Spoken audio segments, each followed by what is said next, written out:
சவுதியில் எலந்தப்பழம் மரம் இருக்குது, வாங்க காட்டுறேன். ஆனால் எங்கள் வீட்டில் இல்லை, எங்கள் வீட்டிலேருந்து கொஞ்சம் தூரம் போகணும். நம்ம ஊர்லேருந்து தாங்க இந்த விதையெல்லாம் கொண்டு வந்து இங்கே வச்சு முருங்கை மரம் இதெல்லாம் வளர்க்குறது நம்ம ஆளுங்க. இங்கே பாருங்கள் எவ்வளோ அழகாக இருக்குது பாருங்கள். நிறைய இருந்தது.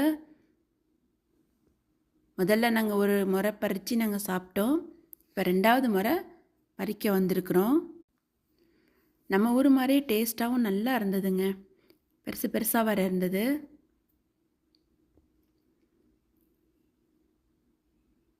இங்கே நிறைய செடி மரம்லாம் நம்ம ஊர்லேருந்து விதை எடுத்துகிட்டு வந்து இங்கே போட்டு வளர வச்சுருக்காங்க. துளசி, நம்ம முருங்கை மரம், இந்த மாதிரி செடியெல்லாம் நிறைய எடுத்துகிட்டு வந்து இங்கே வளர வச்சுருக்காங்க. மெயினாக நிறைய முருங்கை மரம் இருக்கும். வேப்ப மரம், முருங்கை மரம்லாம் நிறைய இருக்குங்க.